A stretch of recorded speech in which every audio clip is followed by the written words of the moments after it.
Hi, Rachel. Hi, everybody. What was it? I know. I've got these well, they're not exactly transition lenses. They have, there are lines in these babies, but So you, I need like three different, you know. I'm with you. Yeah, it's different levels. My kids make so much fun of me because I'm always like, hello, and then kind of, yeah. The bifocal is tricky because if you're just reading, it's great. But if you need, like, I'm at a desk, so I need it like this. Right. Yeah. So these ones are It is total tricky. Yeah, I need like a quadrifocal or whatever. Mhm. I have Yeah. three different glasses, to be honest. Yes. I in my purse I carry reader sunglasses, regular sunglasses, readers, and bifocals. Yeah. It's exhausting. Yeah. But welcome to What's for Dinner. Yes. Welcome to, yeah. Yeah. The beauty of aging. Yeah. Yes. Where we age gracefully. Yes, and we Yes, that's embrace right. this time of life. That's right. Embracing We're embracing the beauty of and wisdom of our ages. Yes. Oh, that's nice. That's good. Yes, but yes, Thursday already. Bam, bam. It just I blink and it's Thursday again. So welcome, welcome. We've been talking a little bit about. We just started in a new series, Yes. and we're calling them. What are we calling this? Health hacks. There you go. Yeah. Mm-hmm. Not to be confused with shortcuts. No. No. No, these are things that I have incorporated as part of my protocol, or you have incorporated as part of your protocol. This has kind of become ingrained in us in our safety manual for our health, right? Yes. Yeah.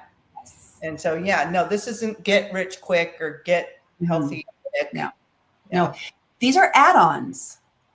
These are not the foundation or the fundamental. Well, some of the things we talk about might have to do with some fundamentals, but then how you go about that, right? There's so much nuance in the way that we go about things. So exactly. Yeah. And last week you talked about looking at the food that you nourish your body with, making sure you take the sugar out of that food, put it over here in dessert. I feel like I'm from Toy Story in that little with the doors. Yeah, we want to get the sugar out of what we're nourishing our body with, because sugar really doesn't nourish the body. I'm talking about refined sugar. Yeah. Put it over here in dessert where it belongs, and then we get to determine how often our body can tolerate dessert. Yeah. Oh, beautifully said. We get to determine how often our body can tolerate dessert. That is, there is so much freedom in that, but also nuance. It really infers that there is a limit my body can tolerate. Oh, do I know what that limitation is? Do I know at what point my body says, ooh, you keep doing that way, and I'm going to fall into some dishealth. I'm going to go the wrong direction. Yeah, I think the reason that we can call it a hack is because we've kind of squished it into this little simple thing. Take the sugar out of here, put it over here. But there's so much depth and breadth, and we can get into the nitty gritty of why that is important, and the biochemistry of it, the physiology of it, the hormone of it. We can expand on that, but the hack is the condensing of it into this little thing that I can keep in my mind, and I don't have to. Oh, what's my insulin doing? What's my glucagon doing? Where's my dopamine? No, I just have this short little thing. Is there sugar in the food I'm choosing to nourish my body with? No. Right. Exactly. And they become little mantras, little quick, it's like brushing your teeth. They become habits that are so easy to follow, but you've done the work ahead of time to decide whether or not you want to add the hack. You've just done the work to decide what the value is. You know a little bit about, I think it's helpful for every person using a hack to understand a little bit about why it's valuable. We need to buy into it. Yeah, buy into it. Yeah. And then we make it simple and just kind of I tend to call these rules, though I hate the word and the way that people think of rules. I hear you. Yeah, it's a rule of life. It's Right. the rules of my life, not Right. laws. I'm not in trouble if I break Mhm. them. Mhm. There's nobody dictating them to me. Mhm. But it's a rule of thumb. Like when they say, "Well, what's the rule of thumb?" Right? Right, right, right. And I think, Rachel, one way to it's the observation of what happens in the natural world Yes. rather than a judgment on it, right? Ooh, I like that. Okay, say that again. It's an observation of what happens Mhm. in my body in the natural world. Yeah. It's not a judgment on it. So I can have a rule because this is how my body works and functions. Yeah. It's not, I'm not judging. I'm Right. just accepting the way it is, Yeah. right? And then saying that so the rule then leads to freedom rather Yes. than yeah. Yes. That was the word I was thinking as you described that. I thought that gives me freedom. If I Mhm. know what the rules of my body, the care and keeping of this Mhm. spacesuit, right? If I Yeah. know the care and the keeping and the rules that are best if I follow, I do well with, then Right. it's everything else is outside of that and it's free. Mhm. Yeah. And it brings abundance. The rules Mhm. bring abundance. Mm. The Yeah. rules bring life. They're Mhm. Yeah. so maybe that's how we can like test something against it. Does Yeah. this rule that I'm trying to Right. get Yeah. bringing abundance and life? Yes. Is what are Yeah. the results? Right. There's poetry in the Bible called the Psalms, and I think it's poetry, but it's like David's journal. It's kind of journaling. Mhm. And he he says in one of them, he says, "The boundary lines have fallen to me in pleasant places." Mm. So Hmm. he's saying he likes the boundaries. He Hmm. appreciates Yeah. and it feels pleasant. It feels good. Hmm. Yeah. Where ooh. Mm. Mm-hmm. Yeah, so the way that we're made, you know, the way our body is designed to function best, is the rule. Mhm. And I want to learn about that and understand it. I'm not going to understand everything, and we're always learning more, Yeah. right? I'm not going to have, and then if I have an understanding of it, then I can follow it, and that feels freeing. Yeah. Yeah. Yeah. So one of the rules, or one of the, I'm going to call them hacks, Yeah. that that I follow, and I think you follow this too, Mhm. is if I buy something out of a package that has ingredients that's mostly carbohydrate. Okay. So I said three things there. I said package with ingredients mostly carb. I will ignore all the fancy, glitzy, grabby marketing here. Mhm. Okay. And I will go right to the nutrition fact, Mhm. which took a lot to get the government to put on here. That's the Yes. topic for another discussion. Sorry. Yeah. Once upon a time, those didn't exist. No. Yeah, we had no idea. Now we No. know Yeah. better. We know better. We pay. We know in part. They're not always 100% true, but again, this is another topic. That's right.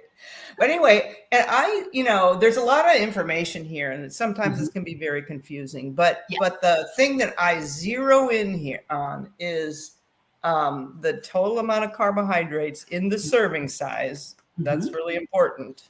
Yes. And then the amount of fiber. Mhm.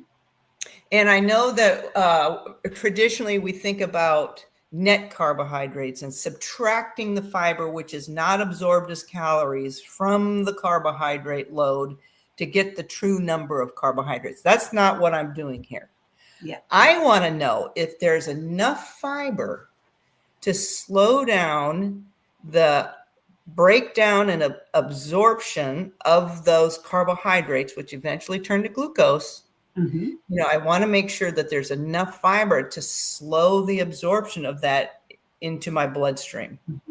So I think so let's stop there for a minute because I think what somebody just heard is a lot.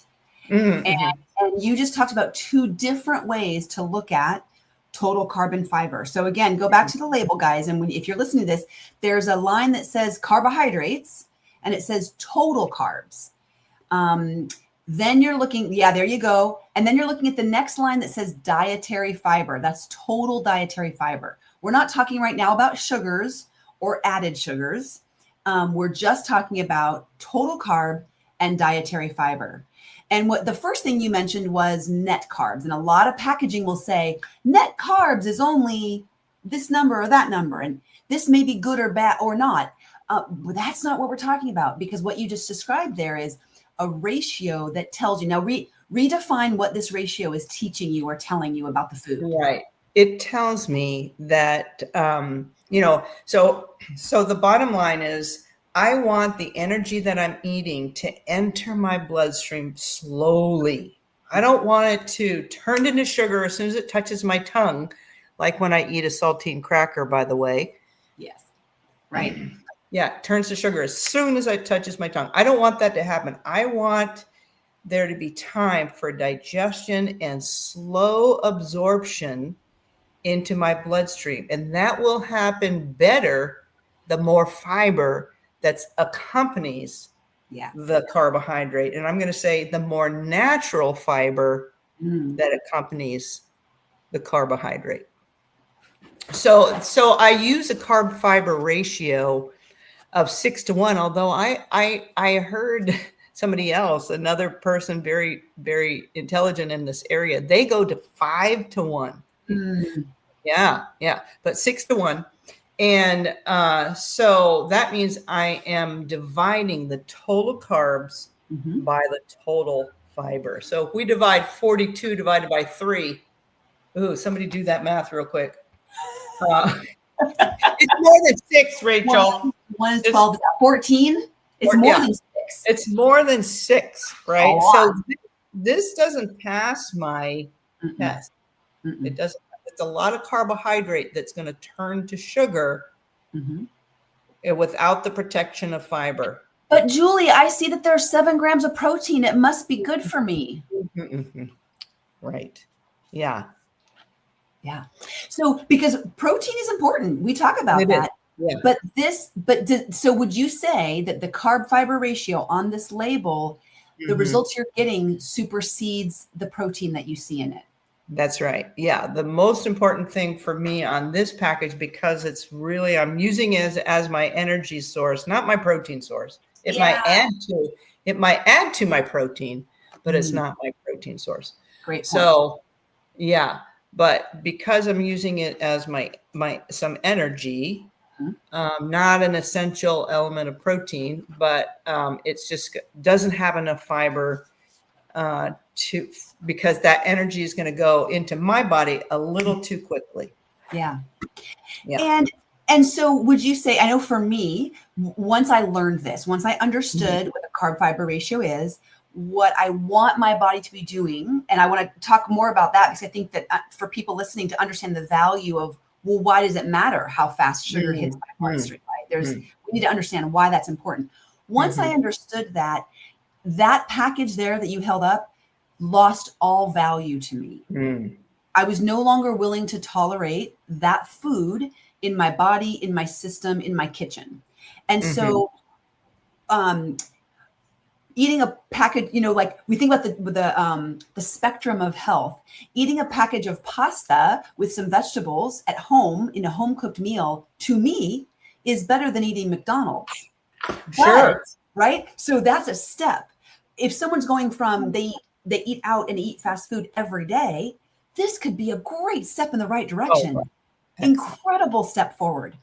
And every step we take, we kind of level up, right? We do better than we used to do. And once we know this information, oftentimes we can't do it differently. So then my goal was, okay, well, if I want to have pasta, how do I find a healthier pasta? Is there a role for pasta in my life? And this became a new rule of health for me. That once I learned the hack, that package you held up, doesn't live in my house anymore.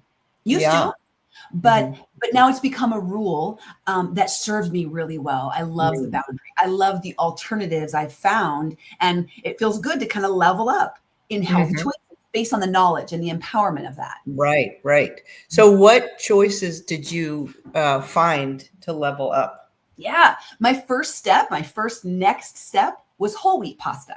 Mm-hmm. Okay. The whole wheat pasta came out and everybody felt like it tasted like cardboard, and it kind of did. But my thought was, well, it tastes like cardboard because there's fiber in it. Yeah, right. It doesn't taste like sugar. It doesn't melt in my mouth. Right. So again, I gotta tell myself what it is I'm eating. That was my first step. And then we probably ate whole wheat pasta for quite some time until the but eating it less frequently, yes, until the market started to come out with these new lentil-based pastas. Yeah. Yeah. And this one's made from chickpeas. Yeah. And it has 4 ingredients in it. And the first one is chickpeas. And this is interesting. I'll put the carb fiber ratio up there. Can you see it? Closer. Okay, wait, let me put my finger on it. Can you see it? I can't. No, it's blurry. I think it says 35. 35 carbs, dietary fiber is 5. 5. So 35 divided by 5 is 7. Closer. Very close. Closer. Yeah. Yeah. Very close. Yeah. And so, and just for grinsies, I mean, the amount of protein in there. Is that 11?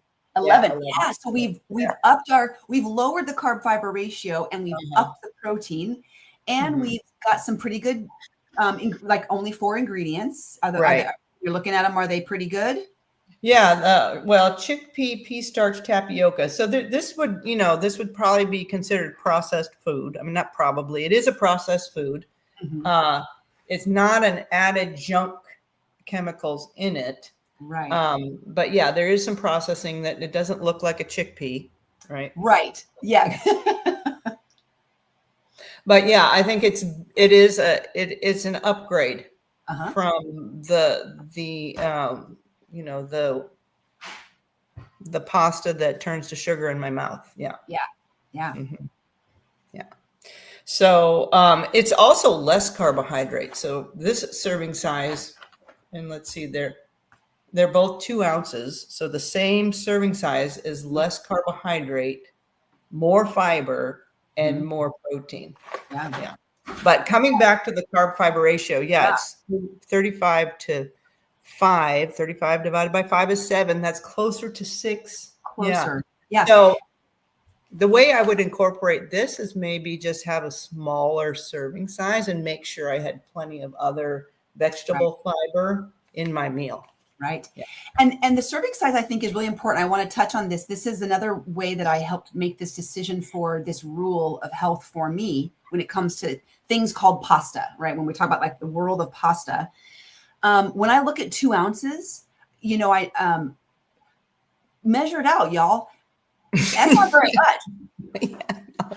I am not a bird. I need more food in my belly than 2 ounces, y'all. If you go to Olive Garden, it's like that ain't 2 ounce serving. That ain't a 2 ounce serving. That ain't 12 ounces. I don't even know how many ounces that is. And then you can go back for more. How many ounces is it? You guys, specifically with pasta, it will rock your world if you measure out 2 ounces of pasta. And all of a sudden the light bulbs all went off in my mind. This isn't worth it. Like for me, now pasta's never been my favorite thing in the world. So for those of you who it's your favorite thing, you want to find a way to incorporate in your world. For me, I can do without pasta. I was like, I would rather eat something else with those calories and those carbohydrates. I'd rather eat a cookie with 35 grams of carbohydrates than some pasta for me, right? Right. Yeah. And it doesn't feel, 2 ounces, I can do so much better. So like you said, it can kind of become like a condiment. Like it's a kind of like a side thing. It's not the Right. main attraction on my plate anymore. It used to be. Yeah. And if you just are in love, you've tried them all, everything like that, you could put the regular pasta into your treat column, right? There you go. Yeah. Yeah. Yeah. And that's your choice of exception, treat for the day. Mm-hmm. Yeah. That's a treat. Yeah, that's okay. Yeah.